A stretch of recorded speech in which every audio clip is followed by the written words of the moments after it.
Looks like they named it after me.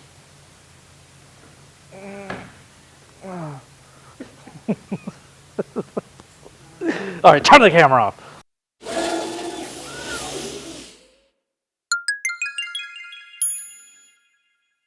So as you can see, we're here outside of Mickey D's and by the tiny little high quality sign. I don't know if you can read it, but the McRib is back.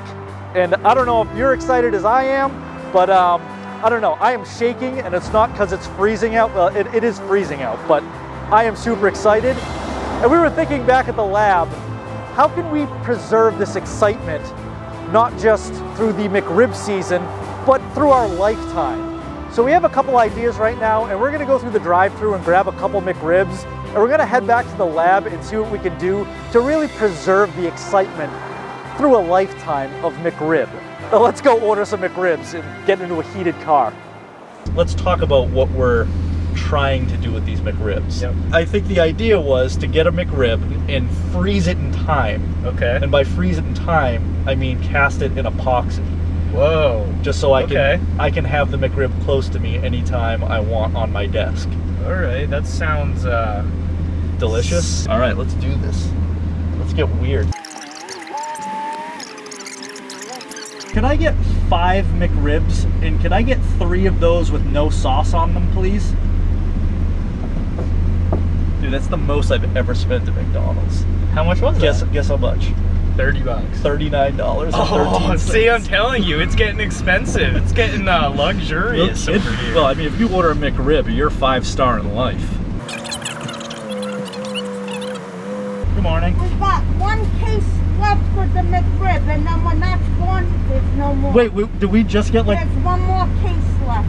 What? Oh. That's it. And then we're not doing it no more. Oh, awesome. Thank you. Just in time. Oh, man, we can't screw this up. No, we can't. We're not coming back for round 2 because there isn't a round 2. There's 1 more case of McRibs left. It's an act of God. A McMiracle just happened today, everybody. The McRib is a barbecue-flavored pork sandwich periodically sold by the international fast food restaurant chain McDonald's. It was first introduced to the McDonald's menu in 1981, following test marketing the year before, so really 1980. So this is the 40th birthday of the McRib. Yes, it is. Wow. That's exciting. Happy birthday, McRib. Thank you so much. Thank you very much. Have a great day. Thank you as too. well. Welcome. Listen to this, last sentence. After poor sales, it was removed from the menu in 1985. So it didn't do well for the first 4 years. I wonder why. Well, I mean, like, there are some movies like Encino Man that didn't do well in the theater, and then it was like a cult following afterwards. Yeah, they just and did it also gives you diarrhea when you watch that movie.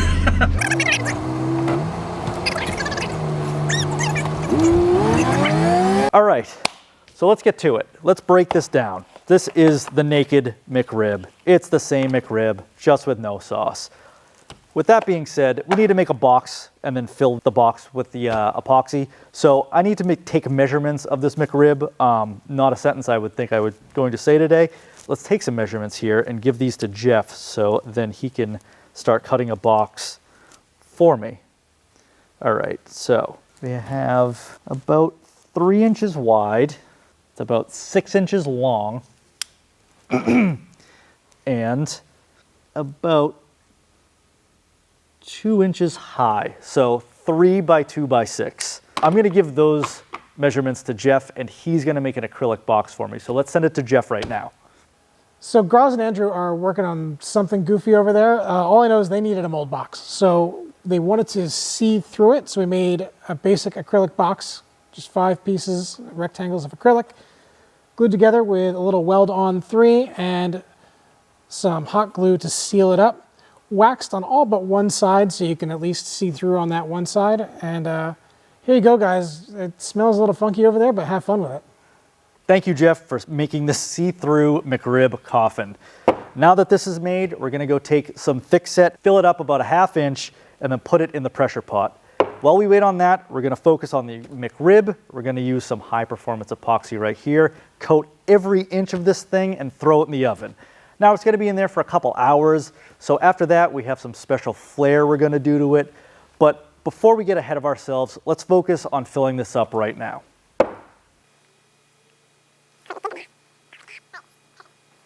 Now that we have that in the pressure pot, the next step is to disassemble this sandwich and seal it up with epoxy. And for that, we're going to be using high performance epoxy right here.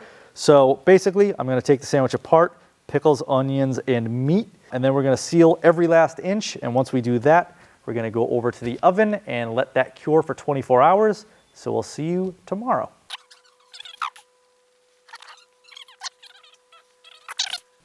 To the oven. We're gonna bake this now into the oven. It's gonna be a delicious treat. Ready? Ugh. Good night, sweet prince. Thanks, chef. Anytime. I'll be here all week. 24 hours later.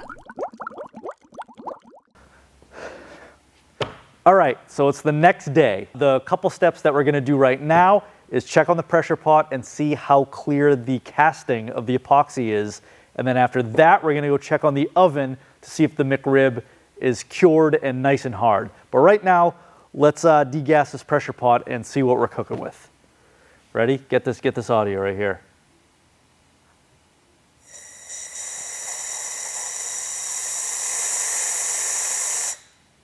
It sounds like it just ate a McRib.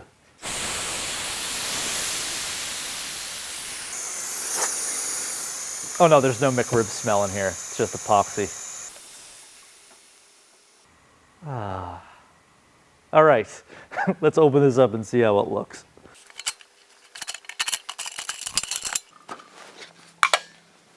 Ooh, I think it's looking good. Oh yeah, that is super clear. Minus that little piece of gunk. Check that out. That thing is really, really clear. It's a little hazy on the side, but that's due to the mold release. But yeah, if you can see that, there's absolutely no bubbles in there, which is awesome. Let's go check on the oven right now.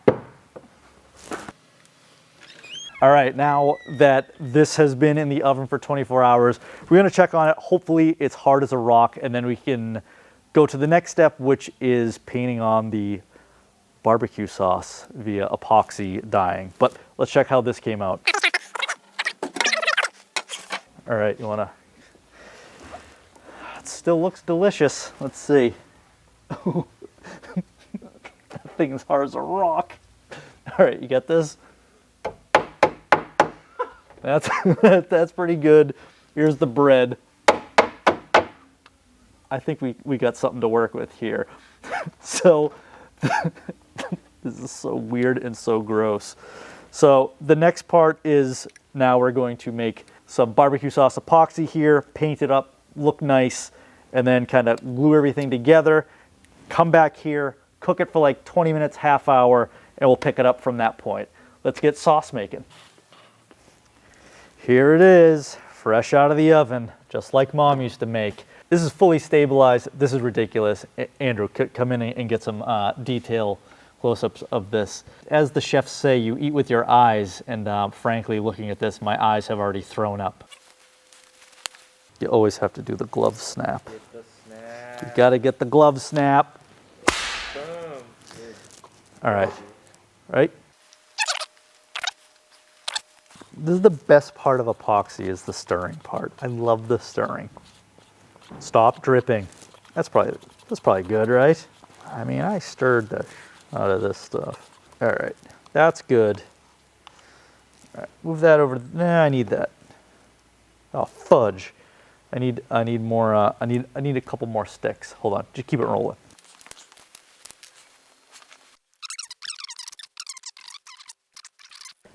All right, so I think I'm pretty close here. If you can kind of see. Like if you see it on the stick, that's pretty close to McRib sauce color. I think that's actually a Pantone color, but don't hold me to it.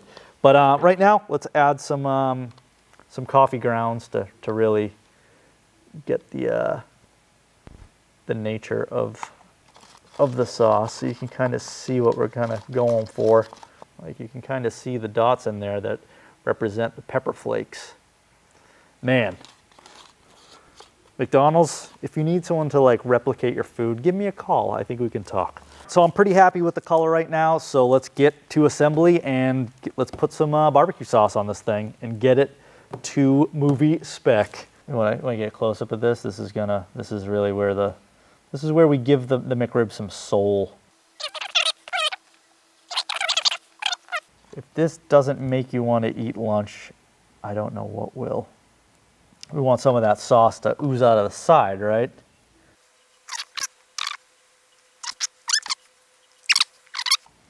That looks good. All right, so we forgot the magic part of this. This is when we put the top on and call it done. All right, ready? I don't want to get any, oh, look at that. I can't push it down, but you get the idea. That looks like a commercial. It's like a barbecue in a bun without the bone. Now that it's all assembled and looking mighty delicious, it's back in the oven for another 20 to 30 minutes. We're back at the oven right now. We're gonna see how the epoxy barbecue glue up went, and let's just see what we're working with. Oh yeah. That is what I'm talking about. That looks like a delicious McRib right off the rack of ribs. Now that my secret sauce worked, we're gonna go back in the lab and glue everything up. All right, now that we're back out of the oven, right now, the next step is to stick this to that. The one problem we may encounter is because there's so much air in here, it may float. So that's why we're going to paint a little bit of epoxy on here and plop it down in there, and hopefully it sticks like that.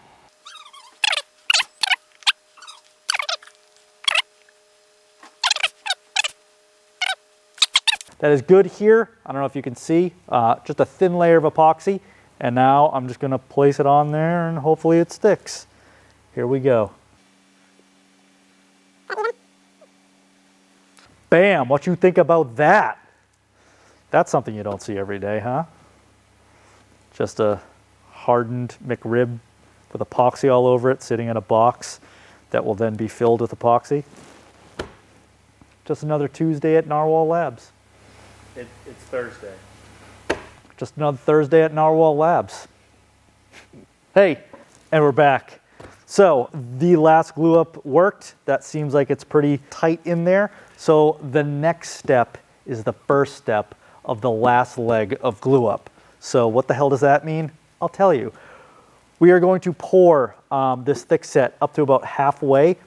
This is a 3-to-1 ratio, so 12 ounces of this, 4 ounces of that.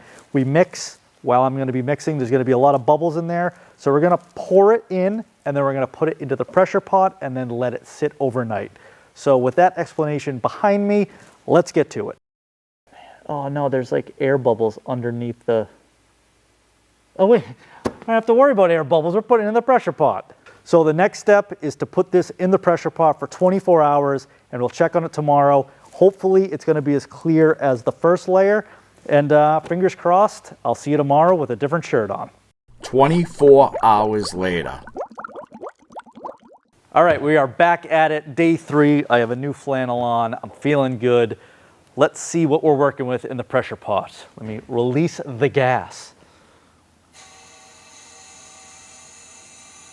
Why is it going up? Because you have the hose connected. Oh, I got the hose connected. Sorry, coffee hasn't kicked in yet. Ready? Oh my God.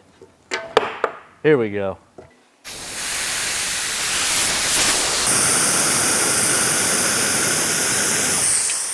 Oh, tastes like McRib. Oh, I need chapstick now. Yeah, it's like McRib and epoxy. It's got a good taste. All right, now that that has been degassed, let's open it up, see what we're working with.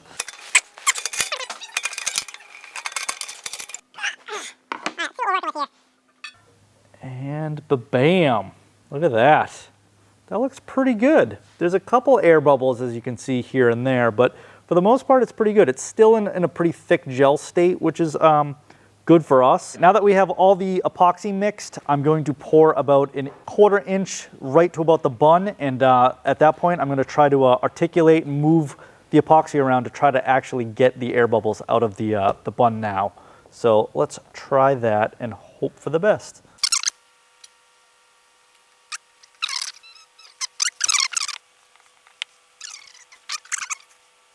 I think it's looking good. I don't see a lot of air coming out of the bottom of the bun, which I think is a good thing.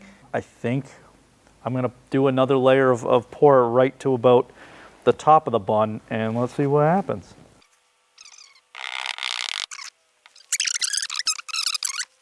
I think it looks good. I think it's time to put it back in the pressure pot and see what happens. Before I do that, I'm gonna put it in the pressure pot, and then I'm gonna try to fill it to the absolute brim, and then turn the pressure on, and then we're gonna let it sit over the weekend, and then we're gonna come back Monday. I'll have a different shirt, and fingers crossed this thing comes out and it's gonna be crystal clear.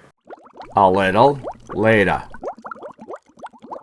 All right, so it's day 3 or 4, I'm not really sure. I have a different flannel, whatever. So let's get the McRib out of the pressure pot. Oh, look at that. Oh, that looks perfect. Look at that. No bubbles. That thing is solid, and that was super loud. Look at that. That is a thing of beauty. You can hear that. That thing is rock hard. That thing is going to be able to be viewed by generations of people to come. Pop that in a time machine. In 1,000 years, it's going to look the same way. Next step, we got to break apart the acrylic and then start sanding it and then buff that thing to a crystal clear shine. So let's do that right now. So here we have a melamine board set up. It's nice and flat. I stuck some, right now I think this is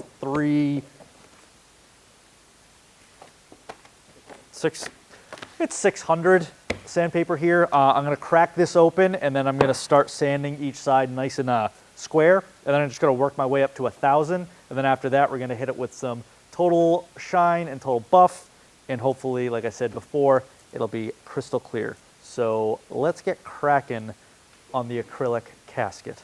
Say that 27 times fast. You ready? There we go. Okay, that's well glued. Okay, now this is just gonna. It's fine. Just gonna leave that there for a while. I'm probably gonna get some tools to crack this open because I don't want to hurt my double click finger. So let me grab some tools first. Andrew, the cameraman, told me that I should be down here for some reason. So what I think the best way to open this acrylic case is we have this bar clamp here. We've stuck it in there. We're gonna turn it, and hopefully it just kind of breaks apart with my just giant hand strength. So let's get turning and see what happens. All right.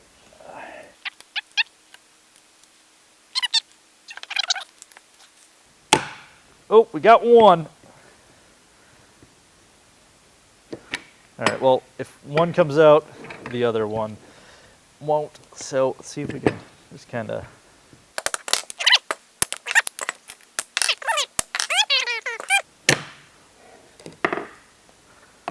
Look at that. Here we go. Oh, it's all sticky because of the glue. That looks great. That is a pretty good start. Once we sand all of this, it's going to be nice and square. As you can see, the epoxy kind of shrunk and dipped on the top. But overall, that is pretty good looking. So let's get sanding now and just work our way up to 1,000, maybe 1,200. What I just said was completely wrong. I'm actually going to start at 220 and work my way up to 1,200. So I have stuck this 220 down on this melamine right here, and I'm just going to take this and I'm going to start sanding. I don't want to see me do this, and I'm sure you don't want to, so we'll speed this up and get to the next step right now. Oh, no, all right, so here it is, a cloudy block of McRib. I just want to thank Andrew for helping me out. This thing was a pain to get sanded up to 1,200. I mean, it made so much epoxy dust. We get the kind of Tony Montana vibe going, but that's for another story. So right now, we're going to go with total buff and total shine to get this thing polished like glass. Again, not super fun to watch, so we're gonna fast forward it and we'll see you on the other side.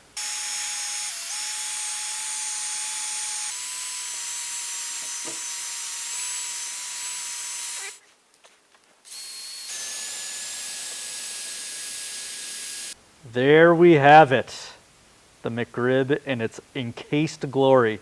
This thing is shined up, buffed, and amazing looking. I don't know if you can see it. When the light hits it, you get that little prism effect with the addition of meat and sauce.